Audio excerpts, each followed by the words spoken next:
Hola a todos, ¿qué tal? Buenos días, buenas tardes, buenas noches, madrugadas en España, Latinoamérica y el mundo mundial, porque es lo que tiene este tipo de formatos que nos estaréis viendo hoy o mañana o quizás dentro de unos años. Ubicuo y asíncrono.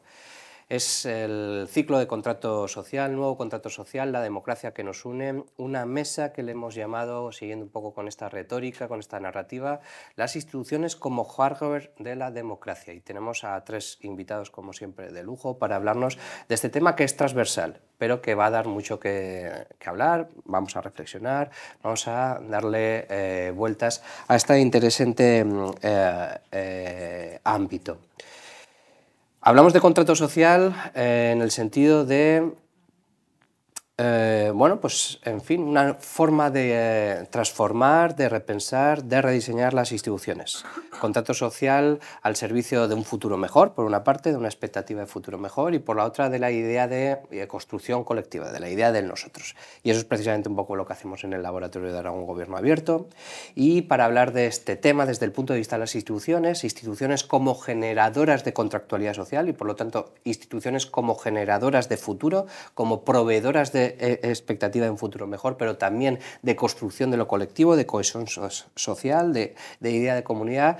Tenemos a Gorka Espiau, que es director del Aguirre Center, que es un laboratorio en la universidad que se dedica precisamente pues, al tema de la innovación social, al tema de la complejidad y en general, bueno, pues en fin, a repensar las sociedades. Tenemos también a Juana Pagán, que es la directora de Reto Demográfico del MITECO, el Ministerio de Transición Ecológica, y que ella, bueno, pues está dirigiendo un poco toda esta estrategia de ver cómo somos capaces de hacer frente a este desafío que es la despoblación, pero que también es la vertebración del territorio por esa particularidad que tiene España y que nos afecta particularmente aquí en Aragón. Y tenemos también a Arantxa García, que es la responsable, la directora de la unidad de rendición de cuentas de la presidencia del gobierno. Está ahí en la sala de control de Moncloa. Igual que tenemos a los de tráfico controlando todas las carreteras y tal, pues Arantxa es la persona que está controlando que el conjunto del gobierno, el conjunto de los ministerios, que no es poco, están cumpliendo en este caso, bueno, pues en fin, sus propósitos. Yo quería abrir esta mesa de diálogo en la que va a haber varias rondas, un poco con una reflexión de ese tema que a nosotros nos toca particularmente, que es el gobierno abierto, ¿no? El gobierno abierto de alguna forma surge como paradigma hace más de una década, es un poco Obama el que lo lleva al ámbito de las Naciones Unidas, se crea la OGP, la Open Government Partnership, como respuesta a esa incipiente crisis de desconfianza, crisis de desafección que estaba surgiendo entre las instituciones y los ciudadanos, ¿no? Y que particularmente, bueno, pues se manifestaba en diferentes formatos, ¿no? Aquí en España pues seguramente fue el tema de la corrupción, tienes ese fenómeno llamado 15M que es el que hace emerger esta idea, esta separación, ¿no?, entre las instituciones y los ciudadanos, pero que tiene además causas globales, las hemos explicado en otras mesas, la idea de una ciudadanía digital, el hartazgo, la hipercompetitividad, la extenuación de esta idea, esta sociedad tan nihilista, hiperindividualista, y también esa idea precisamente, que es un poco la que pone título al ciclo, de ruptura del contrato social, en el sentido que ya hay una serie de jóvenes, una serie de generaciones que piensan que haciendo su parte del contrato, cumpliendo su parte del pacto, ellos van a vivir un poco peor que sus padres. Y eso hace que se desmorone la confianza en el sistema. Y surge como respuesta, de alguna forma sistémica también, ¿no?, el gobierno abierto. Dice, tenemos una inflamación, tenemos una infección que es desconfianza y generamos un ibuprofeno, y ese ibuprofeno se llama gobierno abierto. Participación, transparencia, colaboración, ¿no? Un poco es el resumen para los que nos han sintonizado y de repente no saben muy bien de qué estamos hablando. Yo querría empezar con un diagnóstico rápido por parte de los tres. ¿Qué balance hacemos del gobierno abierto en estos 14, 12, 10 años?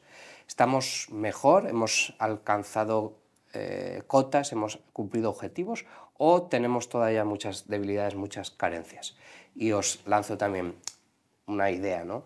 ¿No creéis a lo mejor que hemos entrado en una dinámica en la que el gobierno abierto ha empezado a caer en la inercia de la tecnocracia, una cosa así como para cumplir el expediente, una políticas un poco de cara a la galería, pero que su capacidad de transformación, de provocación y reforma a nivel general, digo, sin poner el foco en ninguna institución en concreto, pues está perdiendo capacidad de seducción, capacidad de provocación, y eso, por lo tanto, bueno, pues puede ser un desafío. Y vamos a empezar, yo qué sé, pues por ejemplo con Arantxa. Bueno, en mi opinión, creo que hemos avanzado mucho. ¿Que se esté ralentizando? Bueno, pues también creo que estoy de acuerdo. Quizá un poco se cogió con más ímpetu, con más ganas, se inició con mucha fuerza, o por lo menos desde mi percepción, yo he llegado aquí un poco más tarde en este ámbito del gobierno abierto, y entonces en estos últimos años también he visto efectivamente quizá, a ver, también han pasado muchas cosas entre medias, ha habido una pandemia, ha habido muchas circunstancias que probablemente hayan hecho que hayamos puesto el foco en otras cosas más importantes, y ese gobierno abierto pues haya quedado un poco más escondido y no haya sido posible seguir ese relanzamiento continuo, constante. Esa innovación, creo que os tenemos que dar la enhorabuena, aunque no íbamos a instituciones concretas, pero al Gobierno de Aragón, porque desde luego lleváis la iniciativa en ese ámbito. Pero bueno, aún así creo que sí que es verdad que el Gobierno abierto sigue ahí y que se están haciendo muchísimas cosas desde la parte que a mí me toca. Y es verdad que estamos ahí un poco en la... quizá no tan cerca del territorio, intentamos que eso llegue. Y sí que es ahí, en ese punto, donde nos estamos dando cuenta que quizá falta un poquito de llegada de ese gobierno abierto, de innovar, de cómo comunicar ese gobierno abierto y que llegue realmente a la ciudadanía.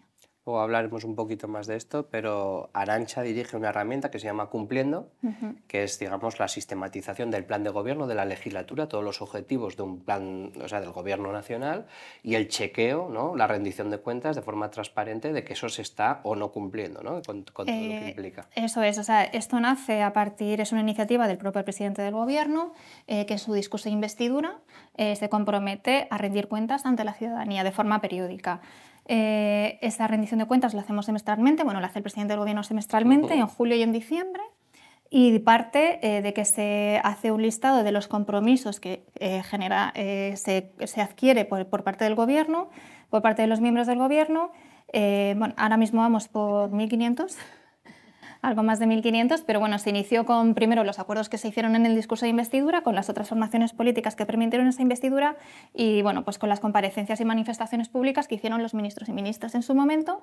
Se hace un listado de esos compromisos y a partir de ahí efectivamente se hace ese checklist de qué iniciativas, que pueden ser legislativas o de cualquier otro ámbito, pueden ser económicas, pueden ser de acuerdos de cualquier tipo, se chequea si dan cumplimiento a ese compromiso que se ha adquirido por parte del gobierno. Muchísimas gracias, Arantxa. Gorka. Bueno, pues primero, gracias por la invitación. Me toca un poco la parte más fácil porque no estoy como Juan y Arantxa en el día a día, ¿no? Realmente teniendo que llevar las ideas a la práctica, ¿no? Digamos, desde la parte más de reflexión y de experimentación, yo creo que es muy difícil hacer un diagnóstico, ¿no? Global, digamos, hay muchas diferencias, ¿no? entre lugares y entre formas de trabajo, pero creo que en general el balance tiene que ser positivo en el sentido de que, bueno, hace unos años hablar de gobierno abierto era una cosa rara y hoy en día es una obligación, es decir, no hay ningún gobierno que no pueda hablar, ¿no? En esos términos. Otra cuestión es luego, ¿no? Cómo se aterriza eso y qué supone. Y ahí yo creo que en la línea en la que planteabas, yo creo que vemos un debate muy importante, ¿no? Si el gobierno abierto es un fin en sí mismo y es una herramienta, digamos, de comunicación, de hacer las cosas mejor, o si el gobierno abierto es una herramienta de transformación.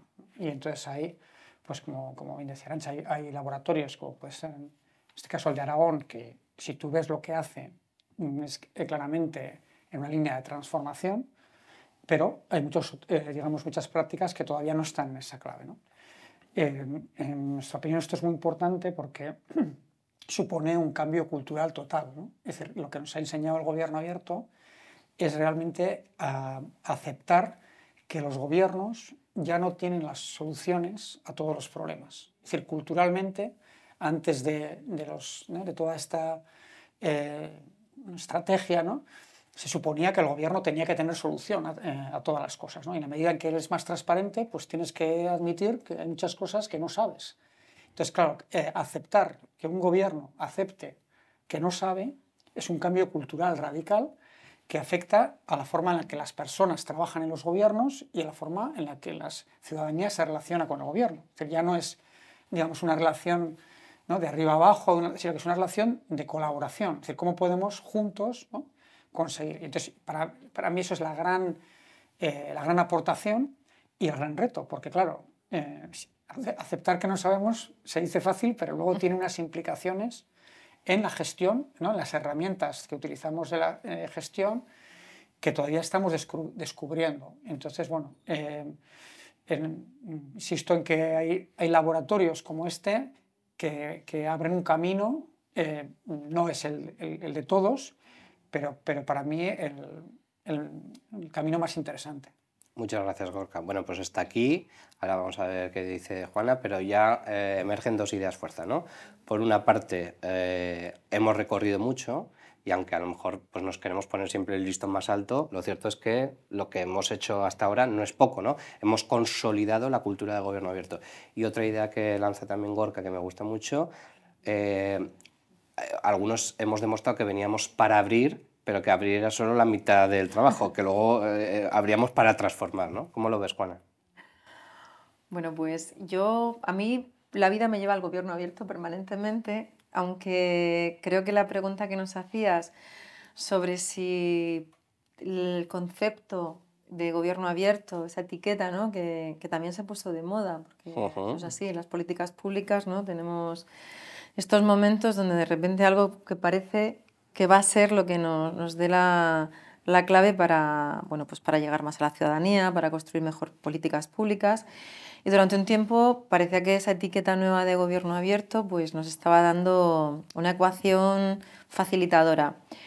Yo creo que nos hemos acostumbrado a que eso exista, digamos a esa lógica dentro de las instituciones, es decir, el hecho que apareciera esta idea de gobierno abierto, de gobernanza abierta, en un momento determinado también hacía que supusiera un revulsivo para las propias instituciones y gobiernos, pero yo sigo creyendo que es una etiqueta que hay que reeditar porque hay una parte de la ciudadanía que todavía no sabe de qué hablamos cuando hablamos de gobierno abierto, aunque sea muy intuitivo. Lo digo porque yo, que tuve la ocasión de hacer mi tesis doctoral sobre esta cuestión, me acuerdo que en aquel momento, ¿no?, y de vez en cuando vuelvo a hacer esa pregunta, hice un cuestionario sobre qué era eso del gobierno abierto. Claro, lo del gobierno abierto, que digo, es intuitivo, ¿no?, un gobierno que se abre a la ciudadanía.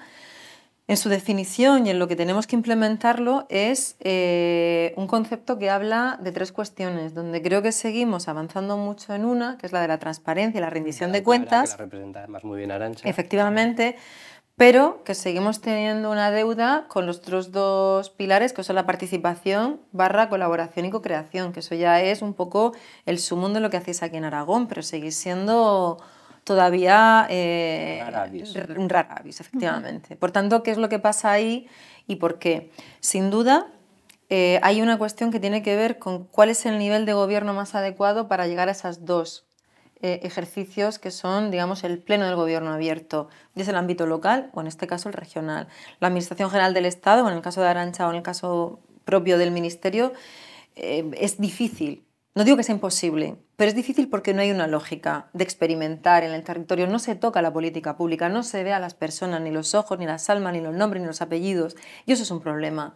Puedes hacer ejercicios de gobierno abierto con instituciones, pero eso no es lo mismo que la experimentación que hacéis vosotros en la universidad o lo que podéis hacer vosotros en un lab de gobierno abierto. Por tanto, yo ya en aquel momento, cuando estaba en otra vida profesional y era interlocutora con el Gobierno de España, le decía: nunca vais a poder hacer un plan completo de gobierno abierto si no incorporáis a los gobiernos regionales y a los gobiernos locales. Nunca vais a llegar a esos dos elementos. Creo que la vida nos ha llevado en los últimos años a unos derroteros donde hay una, digamos, mayor capacidad de generar esas alianzas. La Agenda 2030 claramente tiene también el gobierno abierto, ¿no?, en su ADN. Y por tanto ahora hablemos de alianzas, hablemos de multinivel, multiactor, participación, pero hablemos de construir políticas públicas entre todos. Ya nos hemos dado cuenta, ¿no?, lo decía Gorka perfectamente, que no podemos hacerlo solos, por muchas ganas que le queramos poner en todos los niveles de gobierno. Tenemos que contar a la ciudadanía y la ciudadanía es mayor de edad y se tiene que implicar también en la política pública.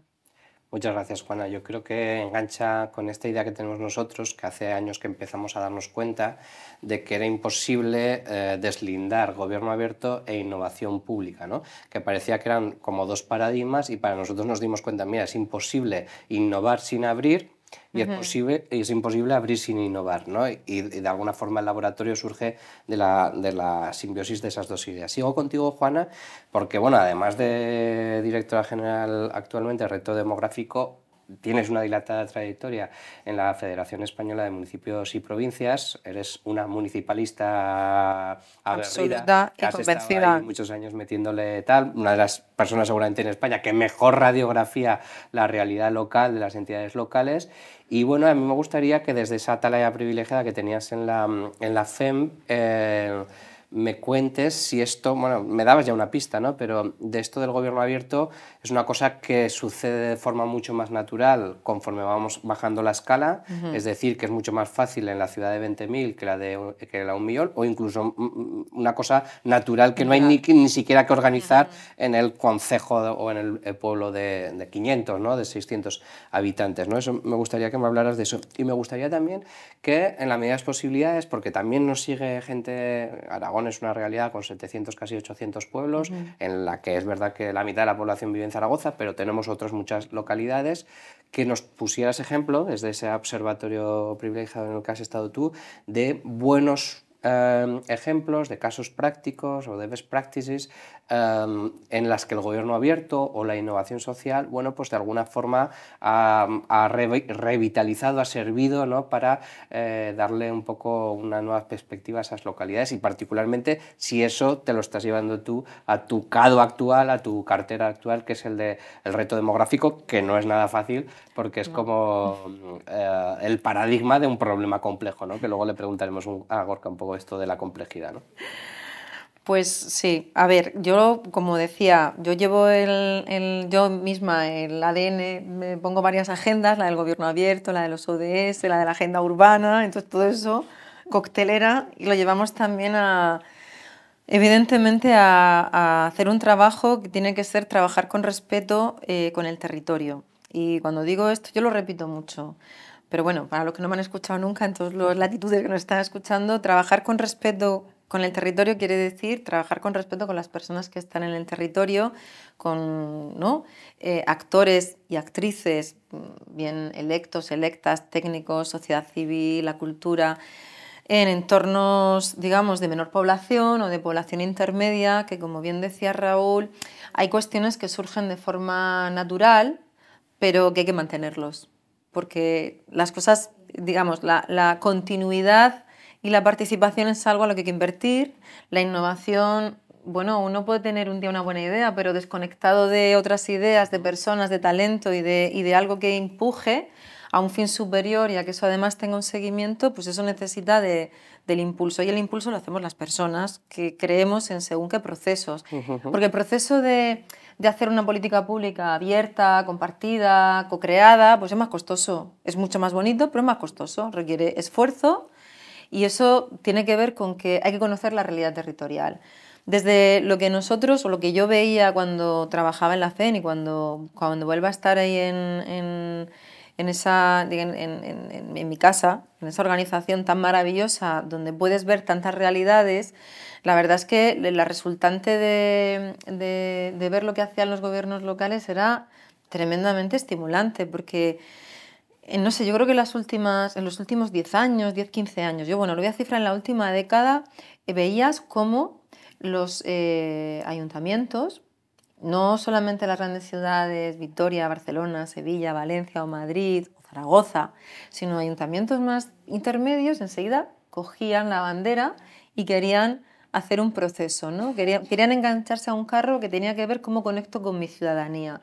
Digo, incluso superior a lo que podía hacer la Administración General del Estado. Y los procesos que nosotros hemos visto es que han asumido la Agenda 2030. Digo, la saco a colación porque creo que es la que conecta muy bien con ese compromiso de las alianzas y de la gobernanza abierta. Han asumido el hecho de queremos hacer desarrollos sostenibles en lo económico, en lo medioambiental, en lo humano, en lo participativo, en lo social, y por tanto eso no lo vamos a llevar a ejercicios de gobernanza participativa y abierta dentro de nuestro contexto. Y eso a mí me parece que el hecho, por ejemplo, que en la propia federación exista una red de ciudades para la Agenda 2030 de todos los tamaños, te da una muestra, digamos, del impulso y de las ganas que se tienen de hacer las cosas de forma diferente. Y nosotros, por llevarlo un poco a la parte de los ejemplos que me pides, nosotros, por ejemplo, dentro de la Dirección General, hemos contado con una herramienta tremendamente innovadora que son convocatorias de subvenciones públicas. Que bueno, hay que combinar, en fin, lo que uno quiere hacer con lo que el caminito administrativo te conduce. Pero bueno, yo me acuerdo que bueno, como hacemos una convocatoria un poco más, salgamos de la caja. Difícil, porque la gente está acostumbrada a hacer proyectos sectorializados y poco participados, pero la convocatoria, algunos dirán, ¿en qué lío nos han metido estos de la Dirección General? Pero en su definición pedía proyectos de transformación e innovación territorial, ahí es nada, que los tienes que hacer de forma compartida en tu territorio y que te voy a puntuar las alianzas que hagas, por supuesto con perspectiva de género, eso ya que quede claro. Y eso, claro, la resultante ¿cuál ha sido? Pues que de los 1.117 proyectos que nos han aplicado... Entidades locales. Bueno, no, teníamos 3 modalidades, entidades locales, entidades sin ánimo de lucro y sector privado, vale, emprendedores. O sea, también intentamos ver necesitamos ver qué pasa en el territorio y apoyarlo directamente. Es verdad, sí. Y ahí, pues 1.117 proyectos presentados, alrededor de 270 son los que hemos adjudicado en esta primera convocatoria y casi todos, la palabra innovación la incorporan. Ahora, si tú me preguntas, Raúl, que todavía no he hecho la evaluación, si todos son innovadores, pues evidentemente te voy a decir que no. ¿Por qué ponían todos que eran proyectos innovadores? Porque yo lo había puesto en el título. Claro, ¿cómo podemos ayudarle? No es una crítica, es... Dentro de esos proyectos, más o menos en la primera visión que hemos hecho de tipología, sí que vemos que en torno a un 30% de esos proyectos tienen mucho ADN de querer transformar y de querer innovar. Y algunos, digo, por no irme muy lejos, me quedo aquí en Aragón, ¿no? Pues tenemos proyectos de muchos municipios de Aragón que, por cierto, están ligando temas de emprendimiento, de capacitación, vinculados a los jóvenes y vinculados a las mujeres, algunos que tienen que ver con cómo generan startups dentro de la lógica que tienen en sus territorios. Ansó, por ejemplo, lo comentábamos creo antes, es un ejemplo clarísimo, ¿no? de municipio pequeño, pero que ha hecho de sus potencialidades una realidad y que además es un ejemplo a nivel europeo. Tenemos proyectos también, por ejemplo, con la Comunidad Autónoma de Emprendimiento, con el proyecto EREA, que además ha impulsado muchos proyectos de emprendimiento a nivel de jóvenes y en concreto con mujeres, la Diputación de Teruel también, como es territorio de oportunidades, creo que se llama el proyecto. Entonces, hay muchas cosas que tienen mucho sentido y que están en esa lógica. Ahora tenemos que ver si somos capaces de acompañarles y somos capaces también de cotejar con ellos si esos procesos van a generar una transformación y si no, pues cómo ayudarles a mejorarlos. Muchas gracias, Juana. Decíamos antes que enfrentamos una nueva generación de desafíos complejos, en fin, el cambio climático, el reto demográfico, la digitalización de la economía, con las herramientas, ¿no? Esos caminos administrativos, como por ejemplo las subvenciones. Entonces, nuestra caja de herramientas del siglo XX para hacer frente a unos desafíos del siglo XXI, que son interdependientes, que desbordan nuestras capacidades, que tienen consecuencias desconocidas, que son poliédricos, no se definen fácilmente, ¿no? Y en este ámbito trabaja mucho el equipo de Gorka, ¿no? De cómo hacer frente a la complejidad y cómo, a través de la innovación social y la cultura de la innovación en general, la innovación abierta, podemos, de alguna forma, si no resolver los problemas, que recetas mágicas no hay, sí al menos hacernos las preguntas adecuadas, ¿no? Que ya es en sí mismo una revolución, ¿no? Pero yo me pregunto, Gorka, me interesa que reflexiones desde tu posición, cómo somos capaces de llevar ese aprendizaje, ese tipo de paradigmas, ese tipo de nuevas perspectivas a esa realidad de las entidades, de las organizaciones, de las administraciones públicas, ¿no? Cómo cogemos eso que llamamos ecosistemas de innovación y lo incorporamos a esa otra estructura que hoy por hoy son, pues en fin, la realidad de las organizaciones públicas o privadas o sociales en España.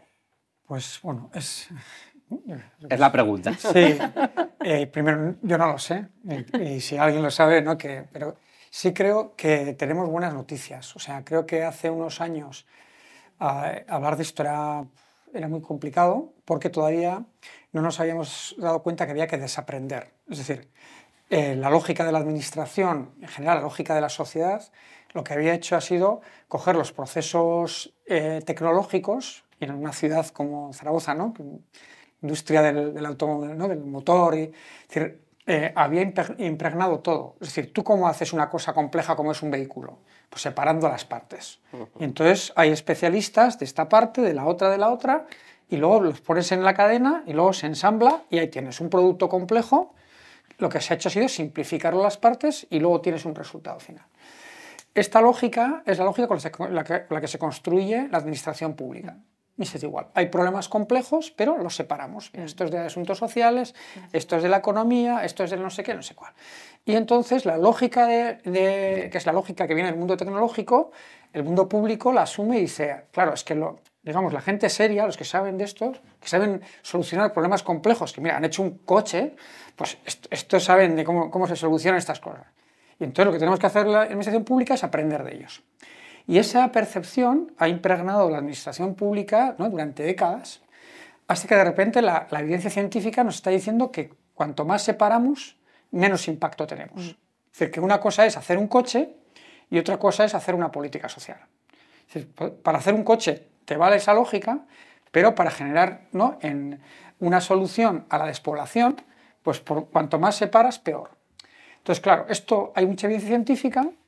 Es decir, madre mía, ¿y ahora qué hacemos? ¿No? Porque tenemos que, digamos, que desandar. Y la buena noticia es que viene una señora, que se llama Mariana Mazzucato, ¿no? Que es una profesora de italiano, y dice, no, esto la administración pública ya lo sabe hacer. Lo que pasa es que no lo está nombrando. La administración pública lo está haciendo, pero diciendo que hace otra cosa. Y está haciendo, tomando los riesgos que no toma el sector privado, y lo que tenemos que es pasar de la idea del proyecto a la idea de la misión. De misiones colectivas en la que no sabemos cuál es la solución, pero nos juntamos, ¿no? Administraciones diferentes, con entidades sociales, para encontrar una solución que no sabemos cuál es. Y va y convence a la Comisión Europea para que rediseñe toda su política pública en base a esta idea. Y hoy en día esto es política pública. Es decir, el gobierno español, digamos, su principal problema, por decirlo de alguna manera, es plantear iniciativas que respondan a la lógica de las misiones para poder gastar todo el dinero que se le ha asignado. Entonces, conceptualmente es un cambio... Misiones que atraviesan por definición muchos ministerios y muchos todo, niveles de la administración. En teoría ha cambiado todo, porque ya no es una cuestión, ¿no? En las misiones que se plantean, sean temas de salud, sean temas de cambio climático, ya no es una responsabilidad del MITECO o de tal, sino que se supone que todo el mundo tiene que trabajar. ¿Qué pasa? Que esta es la teoría, pero luego cuando llegas a la práctica, Mariana, que mucho ha hecho, ¿no? Consigue cambiar la mentalidad de la Comisión Europea, pero no ha cambiado todos los procesos administrativos que hay, ¿no? Entonces, cuando tienes que hacer la subvención, tú estás funcionando con la lógica anterior. Entonces, estos son dos sistemas operativos. Han ¿no? cogido la misión de Mazzucato y le han puesto la tajadera y digo, espera que yo me quedo esta parte, ¿no? Y entonces, ¿qué hace la gente? Pues lo que comentaba Juan, de escribir una literatura muy bonita en el proyecto diciendo, te he hecho una misión, pero en el fondo lo que te está haciendo es lo mismo que hacía antes, proyectos separados. Y todos, digamos, aceptamos la mentira. En el sentido de que como no sabemos cómo hacerlo, pues, pero como tenemos que conseguir el dinero, ¿no? Entonces vamos a ver cómo aprendemos. Pero estamos en una situación mucho mejor en la que estábamos hace 5 años, porque hay un marco general que es el de la Comisión Europea, que nos influye en el día a día, que nos permite trabajar de esa manera. Entonces es una oportunidad, en mi opinión, espectacular, pero que no estamos sabiendo aprovechar, porque además no hay ningún país que lo está haciendo. Entonces nosotros tenemos la oportunidad de decir, no, nosotros realmente sí queremos aprender a hacer misiones. Pero claro, volvemos un poco a lo de antes. Para hacer una misión lo primero es aceptar que no sabes. Y esto es para mí la gran dificultad, porque como una administración, como un centro tecnológico, como una universidad, dice, no, pero es que ya partes de la base de que no sabes, ¿no? Y entonces esto pone un cambio cultural muy importante, pero bueno, yo creo que la forma de llevar toda esta idea de la complejidad al ámbito más operativo, en este momento tenemos la oportunidad que es toda la lógica de las misiones, cómo las interpretamos y cómo la llevamos en un momento dado a una convocatoria, ¿no? Porque en una convocatoria uno puede plantear ya, ¿no?, lógicas, y decir, no, tal y como dice la Comisión Europea, que no me lo he inventado yo, necesitamos que gente que antes no se juntaba se junte. Necesitamos que no hace falta que nos digas cuál es la solución, que para mí ese es un poco el gran problema que tenemos ahora, porque seguimos pidiendo que nos den la solución. Entonces, claro, el lab será de los pocos espacios protegidos en el que alguien puede venir y decir, yo no sé cuál es la solución. Entonces, bueno, ahí es donde creo que estamos, que es donde está la gran discusión. Interesa mucho esto que dices, no en vano. Esta idea del hexágono que nosotros ponemos en marcha aquí nace de un informe que se llama Instituciones que aprenden, que precisamente impugna esta idea de instituciones que enseñan o instituciones que sientan cátedra, ¿no? No, esto es todo lo contrario. Para instituciones duras, sólidas y, bueno, en fin, y por rigurosas y por inspeccionadas, por vigiladas, la Moncloa, ¿no?, que están ahí, evidentemente, con todos los focos y que en concreto Arantxa, como decíamos al principio, dirige esta unidad de rendición de cuentas nada menos, que por lo tanto, o sea, tiene los focos justificadamente encima. Bueno, pues en fin, efectivamente ahí el margen de error es menor, ¿no? Yo entiendo que no os pongáis a hacer prototipos, que no os pongáis a hacer experimentos en Moncloa, pero de alguna forma cumpliendo, a pesar de todo, lo ha sido, ha innovado, y yo digo más, y te la lanzo, Arantxa, a ver si me recoges el guante. Tengo la sensación de que esa idea que mencionaba antes, de que el gobierno abierto se ha convertido en una palanca de cambio y de transformación que ha desencadenado procesos de innovación, yo tengo la sensación de que la rendición de cuentas, por ejemplo, Visual Gobierno, el Gobierno de Aragón, o Cumpliendo en el Gobierno de España, se han convertido en herramientas de transformación, cambio cultural, innovación, etcétera, mucho más poderosos que, en fin, docenas de agendas de calidad, de management, de cartas de servicio, de todos esos embates que vivió la administración en los últimos 25, 20, 15 años, que no se sabe dónde han llegado muy bien, para intentarnos llevarnos esa cultura industrial, esa cultura de consultoría taylorista, ¿no?, que viene de otro mundo, que hacía coches muy bien, pero que gestionar personas es diferente, y que nosotros, sin embargo, desde el gobierno abierto, particularmente vosotros, desde Cumpliendo, estáis consiguiendo, ¿no? Esta se espera que es que con esto ya genera un cuadro de mando integral, ¿no? Y yo entiendo que Pedro se levanta todos los días por la mañana, Pedro Sánchez, le da al F5 y dice a ver cómo va el Cumpliendo, ¿no? Y de vez en cuando te manda un WhatsApp para decirte, Arantxa... Bueno, las llamadas son para mañana. O sea, esto funciona así.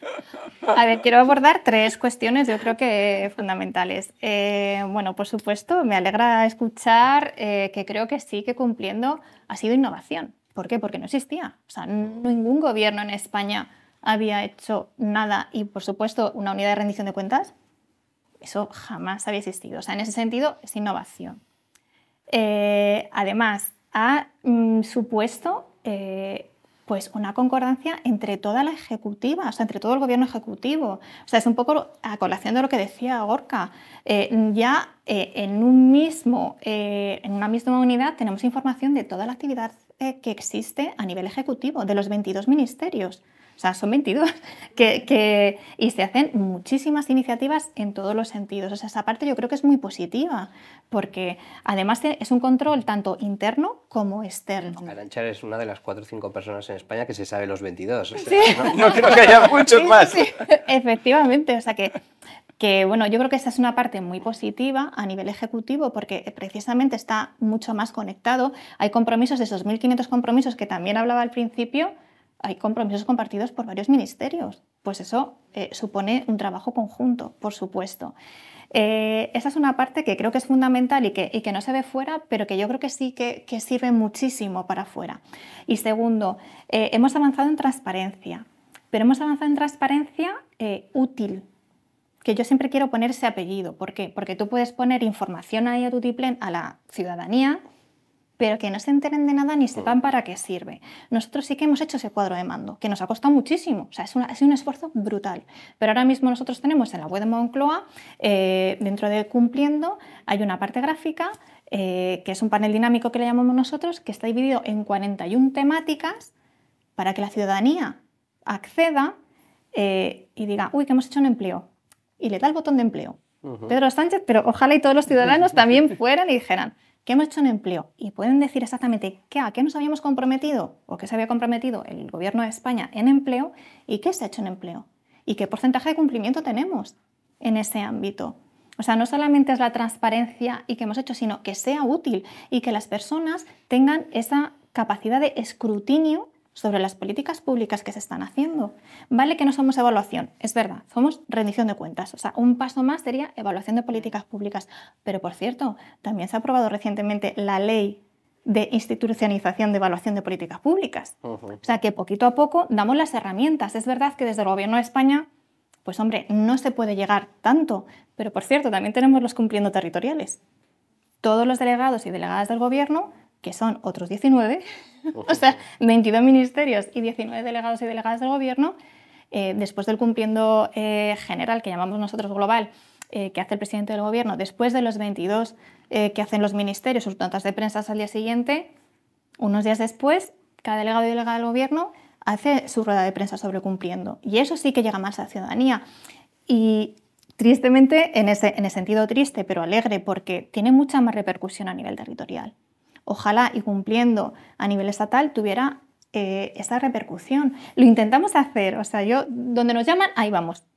Pues precisamente para difundirlos, o sea, es un poco lo que nos falta, esa comunicación de que llegue a la ciudadanía. No solamente, claro, si nos quedamos en la foto del presidente del Gobierno, pues exponiendo cosas muy generales, pues claro, al final se queda en política, pero no en el ejercicio sistemático, que es tecnócrata, sí, pero nos ha supuesto mucho esfuerzo llegar a eso y que sea validado por unos expertos y expertas que tenemos una metodología que avala ese estudio y que nosotros no estamos diciendo lo hemos hecho bien, mal o regular. Eso júzgalo tú. Te estoy dando el material ciudadano y ciudadana para que tú lo puedas valorar. Yo te estoy diciendo, esto nos hemos comprometido y esto estamos haciendo.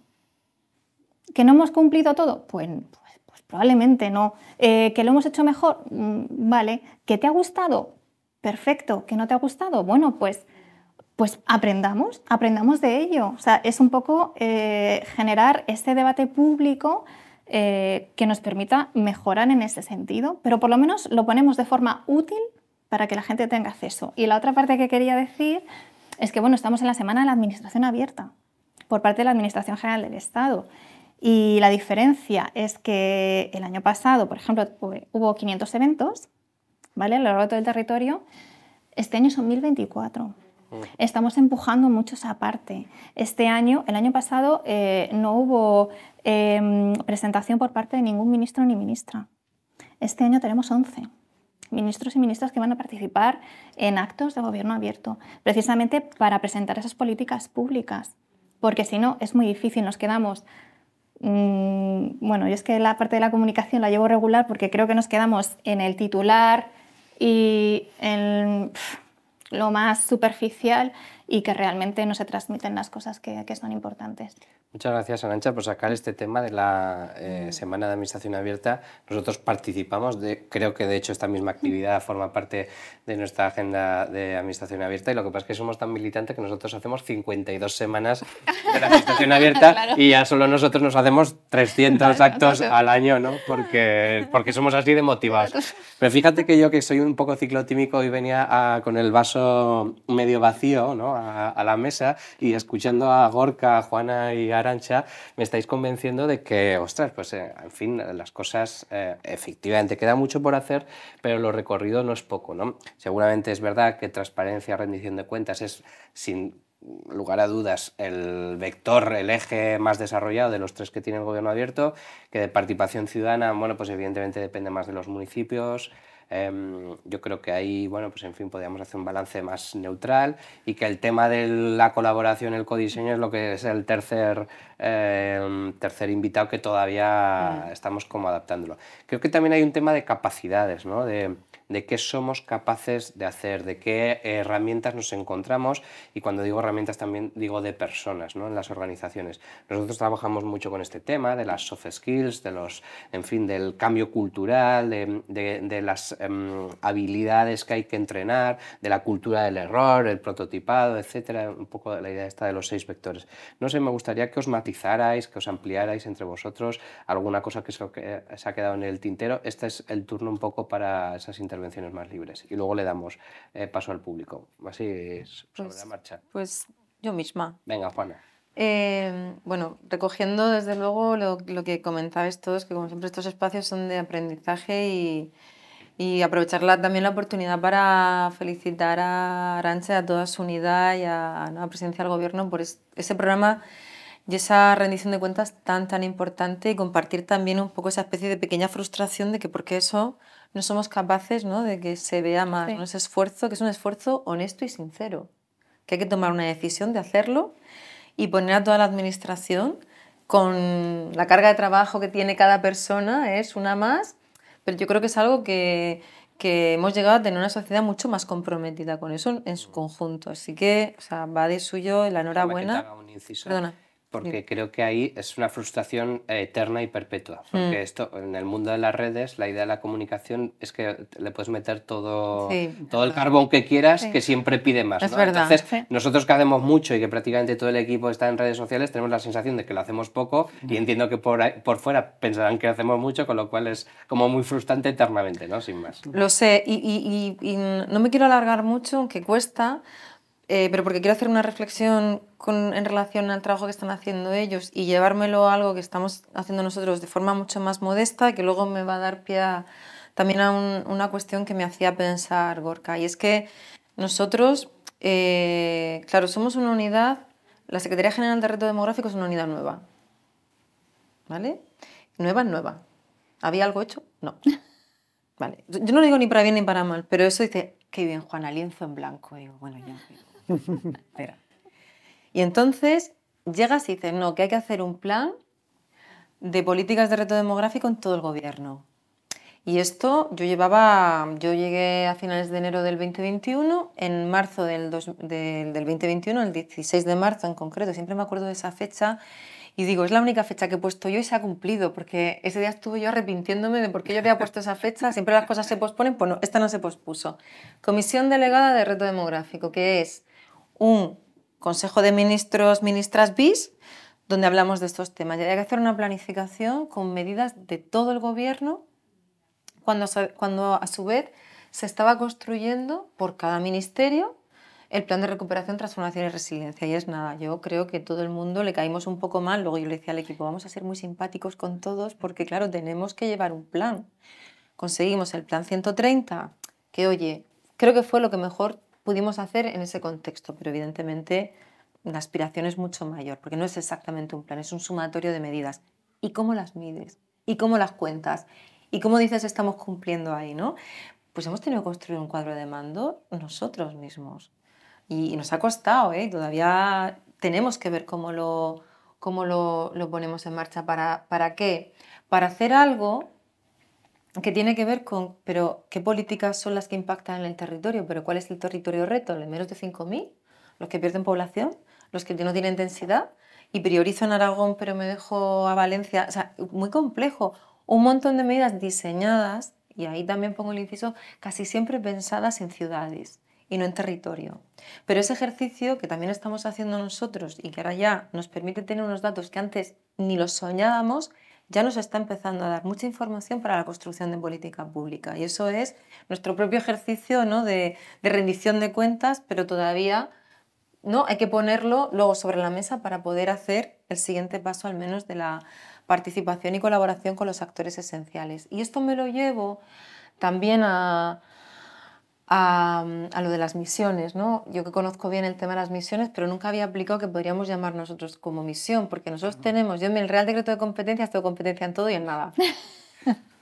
Así es la vida. Choco competencialmente con todos los ministerios, choco competencialmente con todas las comunidades autónomas, con todas las competencias de un Estado tan descentralizado. Y es verdad, ¿no?, que esa orientación que tú dices es clave, y yo la vivo en mis propias carnes todos los días, porque en el territorio, y por eso vuelvo a hablar del territorio, porque ahí es posible aplicarlo, tienen que pasar muchas cosas, tiene que haber un montón de palancas, públicas y privadas, porque sí, vale, servicios públicos, pero sí, y actividad socioeconómica, y vivienda y movilidad. Entonces, todo eso es, digamos, una misión. Es una misión. Y está claro que estamos trabajando con esas herramientas que decís que son obsoletas, que todos sabemos que son obsoletas. A ver qué meneo le pegamos, querida Arantxa, a ver si dentro de la administración, no sé si tú y yo, porque yo estoy seguro que tenemos, vamos, soldados y soldadas ahí con esta misma idea dentro de la Administración General del Estado, pero es verdad. Pero lo estáis haciendo, ¿eh? O sea, yo la sensación... Qué bien. O sea, Lo estamos intentando, al menos, la lógica pero, es otra. Nombrado de otra manera, ¿no? Cuando hablabas de los paneles, ¿no? De ese panel, ese ejercicio... bueno, con lo del plan no hablamos porque ahora que no soy los del gobierno vasco te cuento lo del plan, pero en el fondo eso, en términos de innovación, nosotros lo que llamamos es pasar de la lógica del proyecto a la lógica de cartera, de la cartera de experimentación. Y esto también lo ha inventado el sector privado, o sea, no lo hemos inventado Raúl y yo y los de la innovación social. O sea, el sector privado, ¿qué hace para reducir el riesgo y aumentar, digamos, el impacto de sus inversiones? No meter, digamos, el dinero en cosas desconectadas, sino invertir en carteras. Y en esas carteras invierten en cosas que aparentemente son contradictorias. ¿Por qué en Estados Unidos le dan dinero a los demócratas y a los republicanos? Las empresas, porque sí saben que van a ganar. Entonces, la lógica, digamos, eso en el ámbito de la experimentación es que tú ya no estás mirando si este proyecto ha funcionado bien, si este proyecto ha funcionado bien, sino que estás mirando a la lógica de la cartera, que es lo que vosotros habéis hecho con ese panel. Ese panel te da inteligencia para visualizar, ya no es lo que está haciendo tú, lo que está haciendo esto, sino las interconexiones. Y eso es un paso, yo creo, fundamental de cambio de lo que es una perspectiva lineal a una perspectiva de experimentación. Claro, la cuestión es que es todavía todo muy, ¿no? Pues en el cielo del gobierno vasco, porque claro, también el gobierno vasco dijeron, bueno, no sé qué reto demográfico, le ponen ahí a un señor, que además es muy amigo mío, que he trabajado con él, y dice, yo voy a hacer el plan. Y claro, y entonces decimos, oye, que está muy bien, que hay que hacer un plan, pero a ver, el plan no te va a permitir, digamos, gestionar esa complejidad. El plan está pensado en lo de los coches. El plan tiene la lógica de separar y de subir. Pues, sí. Entonces, ya esa parte, digamos, de la parte de experimentación, tenemos que ir a una lógica de misión, a una lógica de cartera, ¿no? Y entonces, ¿cómo? A ver, el plan hay que hacerlo, ¿no? Pero es decir, desde un punto de vista de innovación, estamos en otro, tenemos que estar en otro estadio, ¿no? Y luego está la cuestión que planteabas, que para mí es la más importante y la más difícil, que también comenta Raúl, que es cómo hacer todo eso con una perspectiva comunitaria.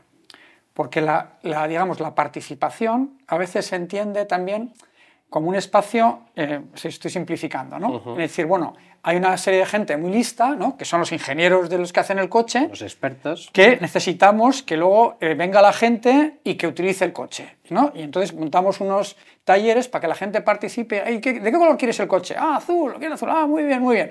Pero el coche es el que, ¿no? el que yo he montado. Eso sabemos que tiene el recorrido que tiene, es decir, que tú no puedes abordar el reto demográfico sin que eso esté pensado, sin que el ingeniero, la ingeniera en este caso, porque hoy en día son más ingenieras que ingenieros, la ingeniera se junta con la comunidad con la que en la que está viviendo y en la que decide, oye, cuál es el reto y cómo lo construimos juntos. Claro, si no partimos desde ahí, ¿no? Sea en el reto demográfico, puedes construir cosas que tienen más sentido que las que tenían antes, pero no van a ser transformadoras. Entonces, claro, esto decirlos, aquí yo vengo, lo digo, me quedo súper a gusto y me voy a mi casa. Claro, o sea, esto sabemos que es el tema gordo, ¿no? Si realmente cómo haces todo eso, pero encima empezando desde una perspectiva comunitaria. Ahí lo dejo. Recapitulando dos ideas, ¿no? Una de Juana y otra de Gorka, por un lado, y lo conecto con una anécdota de un amigo mío, ¿no? Que hace años ya me dijo, si llevas muchos años trabajando en la administración pública y no has pisado el callo, no has reñido con el departamento de al lado o del otro lado, es que innovar no estás innovando, ¿no? Así que Por eso nosotros también somos simpáticos, ¿no? Para intentar soliviantar, o sea, en fin, dulcificar al contrario esos resquemores, ¿no? Porque es imposible innovar sin, Sí. en fin, sin ocupar e invadir competencias, ¿no? Es que la lógica de las competencias es todo lo contrario de lo que contaba Gorka, ¿no? Y por otra parte, esta otra idea, ¿no? Que estaba de alguna forma también lanzando Gorka, ahora que me parece muy interesante, ¿no? En fin, de la complejidad y de cómo tenemos que, bueno, pues de alguna forma reinventar un poco los mecanismos. Y Arantxa, estoy seguro que tenías algo en el tintero. Bueno, yo, partiendo de esto, de ser simpáticos y tal, imagina cuando levantamos el teléfono, escribimos un correo y decimos que somos de la unidad de rendición de cuentas. O sea, ya el nombre ya es como... Sonaba peor, alta inspección del Estado. O sea, es como... Y al contrario, o sea, nosotros queríamos que tuviera un nombre muy claro. Muy claro, es que es lo que queremos ser, porque antes, al principio, inicialmente, cuando se generó esta dirección, era el Departamento de Planificación y Seguimiento, que está bien, pero no era eso. O sea, realmente nosotros, hombre, a partir de lo que estamos haciendo, sí que puedes hacer una planificación de hacia dónde tienes que ir, vamos lentos en esto, tenemos que achuchar pues en estas políticas, ¿vale? Y efectivamente haces un seguimiento de todo, pero no estás rindiendo cuentas. Y realmente el fin último de esta dirección era rendir cuentas. Lo que se me había quedado en el tintero, hablando de esta simpatía que no... Ahora sí que somos más simpáticos o nos quieren más, me estoy refiriendo sobre todo a la Administración General del Estado en sí, porque también hemos trasladado esa utilidad. O sea, para ellos mismos, para las partes ejecutivas de los distintos departamentos, también han visto que son útiles, porque ellos mismos tienen controlado sus políticas y saben qué están realizando y dónde y para qué, porque el día a día, si no tienes esa planificación, realmente te pierde, no sabes ni lo que estás haciendo, ni cómo va, ni si está llegando, si no está llegando, si está funcionando o si no está funcionando. Me imagino que los 10 primeros folios de cada ministro en el Consejo, de esos 22 carpetas, son él cumpliendo, ¿no? Bueno, él cumpliendo cuando tenemos la foto, porque nos la mandan, de los 22 ministros y el presidente con cumpliendo, bueno, ese día, o sea, es para enmarcarlo totalmente. Hombre, a ver, luego también hacemos unos informes sectorializados también, pues para los propios ministros y ministras, pues eso, pues para saber por dónde van. Eso por una parte, pero también creo que en la parte que fallamos, que tenemos que reconocer pues, que no estamos haciendo bien, o por lo menos a nosotros no nos está funcionando, es precisamente esa comunicación. Es en lo que siempre queremos mejorar. O sea que en ese sentido, por ejemplo, también tenemos que ir de la mano pues, del territorio, nos parece importantísimo.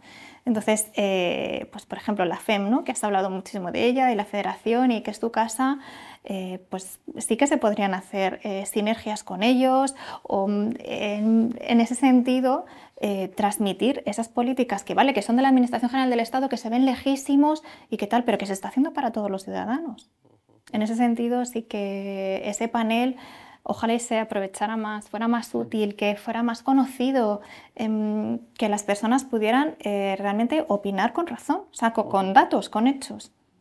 Bueno, la idea que antes quería destacar, que se me fue un poco en santo al cielo, de Gorka, es esa idea del top-down frente al bottom-up, ¿no? De cómo emerger desde abajo, de cómo los procesos de innovación social, entre otras cosas, de alguna forma basculan, ¿no? Y lo que dices tú, Arantxa, es como el gran hándicap, ¿no? Cómo pasamos de ese gobierno abierto que es conocido hoy por el 2-3%, ya nos parece un logro, a el 10, el 20, el 30%, ¿no? Pero bueno, hay datos, por ejemplo, nosotros en las visitas al portal de transparencia, especialmente durante la pandemia, hacíamos registros millonarios, con lo cual ahí, verdad que eran por razones que no nos gustaban a ninguno, ¿no?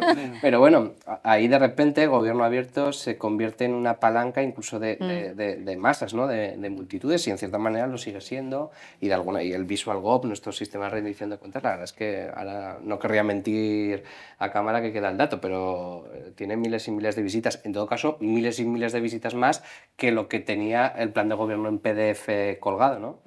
Hemos pasado, fijaros, ahora ya me he puesto yo optimista, hemos pasado de no tener plan de gobierno a tener plan de gobierno, publicarlo publicarlo en abierto y en concreto, ¿no? Que sea en tiempo real, ¿no? Con lo cual, y esto todo lo hemos completado en, no sé, en el lapso de 5 o 6 años, ¿no? Con lo cual, en fin, me habéis convencido al final. Claro.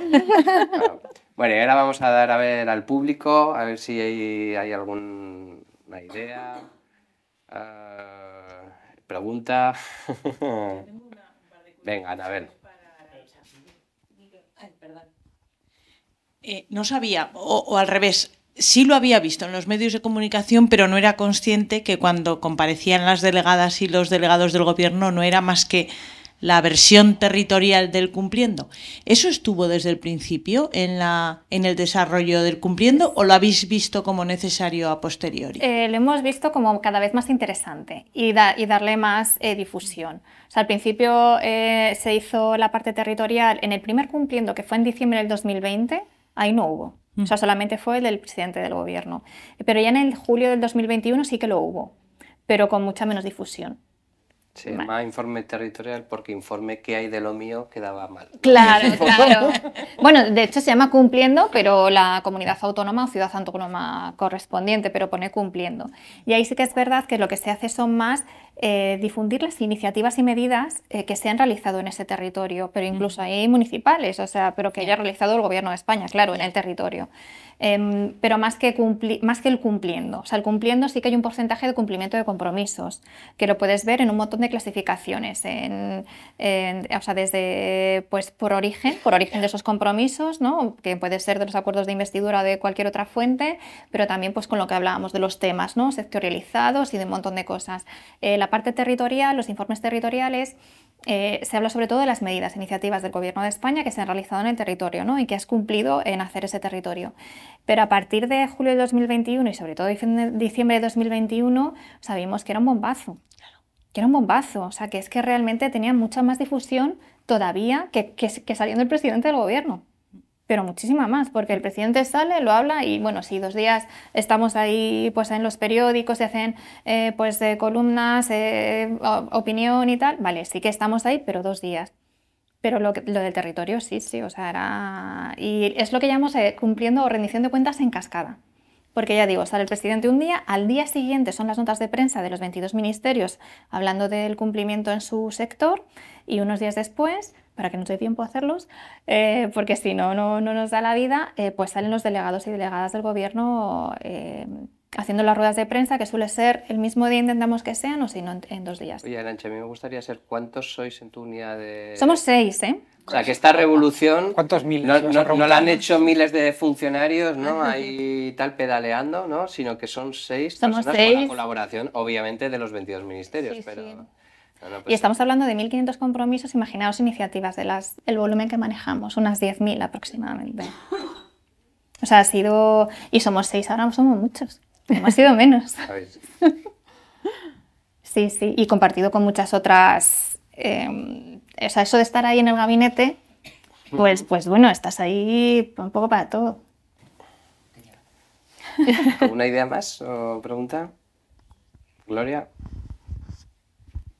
Gracias. Yo quería preguntaros por las resistencias que habéis encontrado cuando uno viene con un plan de gobierno abierto dentro y tal, porque yo soy ciudadana al final, puedo valorar o decir o me interesa el tema y quiero entrar y a lo mejor me puede costar más o menos, pero en la casa, ¿cómo se sortean? ¿Cómo convences a alguien que esto no lo ve claro?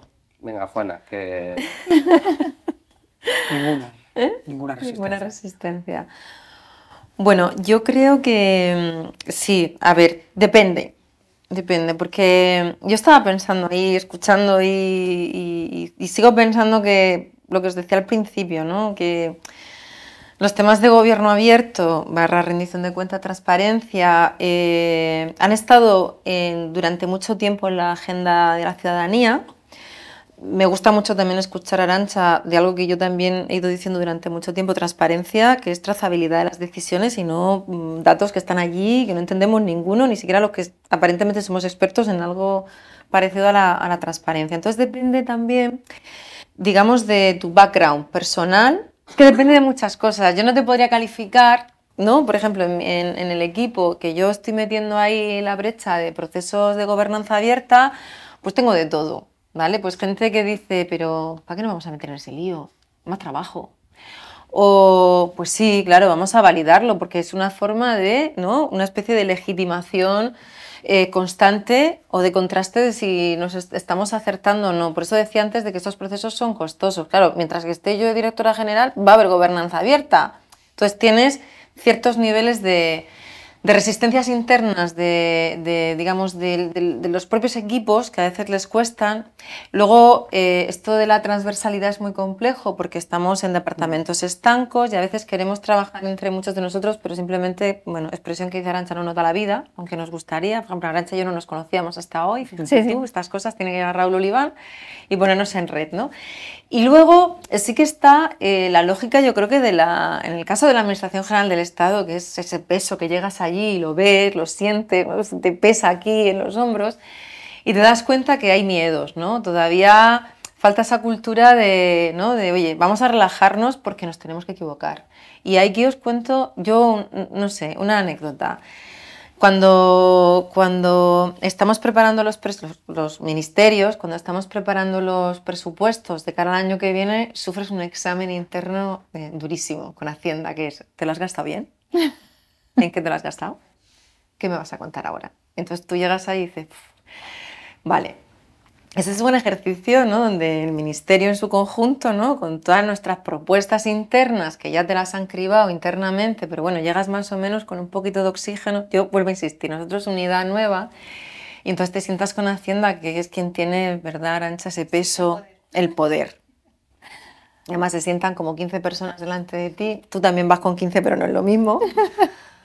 Y entonces, pues se hablan de todas las cosas que se tienen que hablar, ¿no? Y yo me acuerdo que yo he ido ya 2 veces. Yo la segunda vez, yo me siento bien tratada por Hacienda, ¿eh? También es verdad que el presupuesto es pequeño, pero te pone las pilas. Dice, se saben al detalle todo lo que ha pasado con tu vida. Y luego, yo me acuerdo que en la primera defensa que tuve que hacer, yo propuse tener presupuesto propio, porque yo no tenía presupuesto propio. Yo tenía esa cosa de, vamos a componer ese plan con todos los presupuestos de todas las acciones que está haciendo el gobierno y le ponemos la etiqueta reto y a ver cómo lo computamos. Y yo dije, ya, pero. Entonces yo llegué y dije, quiero 100 millones. 100 millones no es nada. Pero claro, 0 a 100. Entonces la secretaria de Estado en aquel momento, yo soy súper fan de la secretaria de Estado, que conste que está grabado, me dice, directora general, eso lo vamos a ir viendo, vamos a ir progresivamente. ¿Vale? Entonces dice, ¿pero por qué quieres presupuesto propio? Dice, si tienes 10.000 millones de euros en el plan 130. Dije, porque esos no son míos, porque esos están construidos muy bien, van a impactar en el territorio, pero los van a definir sectorialmente otros ministerios y a mí me toca innovar y experimentar. Creo que tenemos el derecho.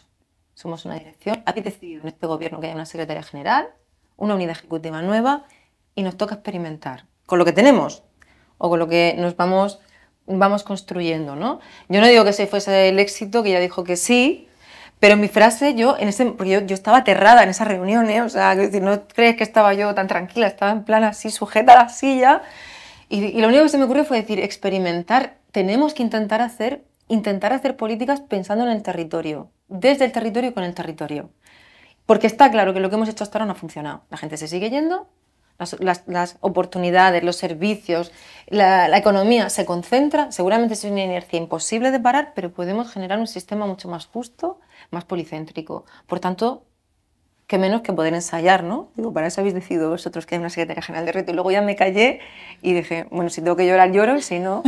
Entonces, la primera vez conseguí, vamos, 100 millones, ni imaginaos. La primera vez conseguí 50, yo esta vez he conseguido 80. Entonces, bueno, tampoco digo de presupuestos generales del Estado. Luego tengo otras financiaciones. Te voy a llevar conmigo a la Caixa, que tengo que refinanciar la hipoteca y a ver si...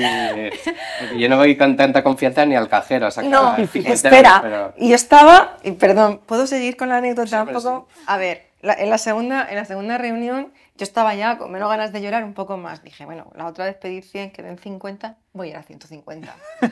A ver, no era así a ojo, era en plan... Técnica muy depurada. No, pero a ver, no, lo teníamos ahí, porque tal, de las partidas, bueno. Y entonces me dejan para la última. Claro, yo llevaba, porque esas reuniones es por agotamiento, estás ahí 4 horas, entonces hablaron todos los de energía, imaginaros, los de medio ambiente, cambio climático, claro. quiero decir, cifras multimillonarias. Y claro, yo pensé, pues yo creo que lo mío va a ir bien, porque claro, comparado con todo lo que está pasando aquí, yo la ejecución no la he hecho mal, tampoco estoy pidiendo mucho, y llega, ¿no?, la jefa y dice, a ver, directora general, dice que tú estás pensando que no vamos a hablar de lo tuyo, porque es menos. Dice, pero no, vamos a hablar, ¿no?, vamos a hablar de lo tuyo. Y me acuerdo que en aquel momento, ¿no?, de reunión me pidió, dice, bueno, me contaste lo de la experimentación. O sea, la reunión era tremenda. Dice, pero entonces cuéntame qué es lo que crees que habéis hecho que es diferente con respecto ¿no?, a lo que está haciendo el resto del gobierno. Claro, ahí también yo me agarré la silla y me fui por uno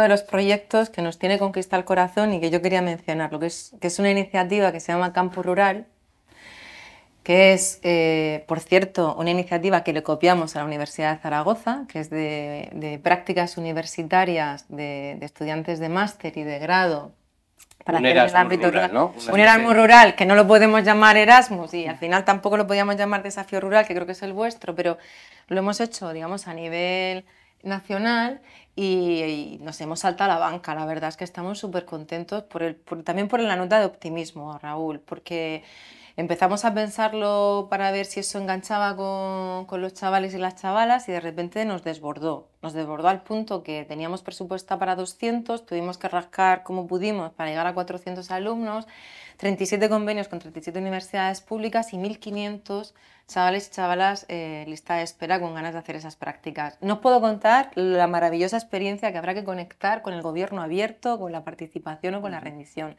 Para este año, entonces por lo que expliqué, yo pedía llegar a 1.000, claro, era más que triplicar el presupuesto que tenía. Dije, yo me voy a ir a esto que le voy a conquistar. Entonces, bueno, hablamos de campo rural y le dije, hay futuro en el territorio porque ellos y ellas nos lo están diciendo, porque quieren estar en el territorio, porque lo quieren experimentar. Y si tenemos una generación tan comprometida, por ejemplo, con el desarrollo sostenible, ¿por qué no lo van a estar con el territorio? Y aquí me callo que me estoy enrollando, pero podemos innovar, podemos transformar, pero también tenemos que ser conscientes de con quién. Yo creo que ahí también hablar de los jóvenes y cómo ellos, ¿no?, nos dan una lección de compromiso y de disrupción permanente es fundamental. Así que, por un lado, resistencias y por otro lado, mucha esperanza también.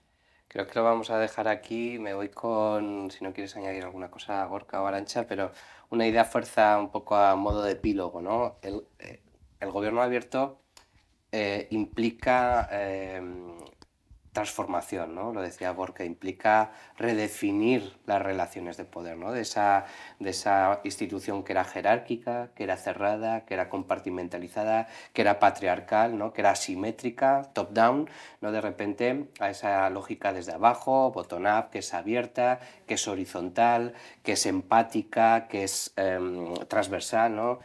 Y que por lo tanto nos va a llevar inherentemente a esta idea de la innovación. El otro día que me pillaba a mí un poco caliente ponía algo así en el Twitter como que innovar también es disputar, ¿no? Porque tú en el momento que innovas estás disputándole la verdad, el statu quo, los recursos, la inercia, ¿no?, esa idea, esa dictadura del siempre se ha hecho así, algunos, ¿no? Y ahí la anécdota de Juana encaja perfectamente porque ella llegó ahí a levantar la mano, a pedir, pero lo pedía que algunos se lo estaban quitando, no nos ha dicho... No, los conseguí, pero yo pensé, no, a ver, yo pedía 150 y me quedé en 80. Vale, y yo lo viví como un fracaso, yo hice así. Joder. Y de repente, espera, bueno, fracaso, ¿no? Entiéndeme yo. Y de repente el compañero que estaba al lado me dice, enhorabuena, Juan. Y yo, dice, eres la única que sales con más dinero. Y yo pensé, bueno, ya, pero es que, jolín, lo mío, a ver, no digo yo que no tengamos mérito desde la unidad, pero bueno, yo estaba en plan, otra vez me he quedado por debajo de mis límites. Yo, no, enhorabuena, y luego salí, pues, oye, en fin, no es fácil, pero nos tenemos que juntar y nos tenemos que permitir soñar. La moraleja está clarísima, ¿no? El que no arriesga, el que no desafía lo establecido, el que no cuestiona, el que no incomoda, el que a veces no genera enemigos también, o adversarios al menos, pues no innova, ¿no? Porque si siguiéramos haciendo las cosas siempre como se han hecho, pues básicamente pues seguiríamos en los romanos, ¿no? Y sin embargo hemos llegado hasta aquí cambiando muchas cosas, ¿no? Ese cumpliendo, ese ese Aguirre Center y ahora esa dirección de reto demográfico, también este laboratorio de Aragón Gobierno Abierto, pues bueno, pues en fin, planteando, ¿no?, cosas nuevas, aunque a veces eso, pues en fin, levante ciertas suspicacias o ampollas, ¿no? Y lo vamos a dejar aquí. Muchísimas gracias. Queda grabado para la posteridad. Ha sido un placer teneros. Igualmente. Muchas gracias. Nos vemos en Muchas las gracias. redes, en Euskadi, en Madrid o en Zaragoza, que ya sabéis que estamos convirtiendo en una capital mundial de la innovación y la felicidad, así que Así es, así es. invitadísimos. Bueno, pues muchas gracias.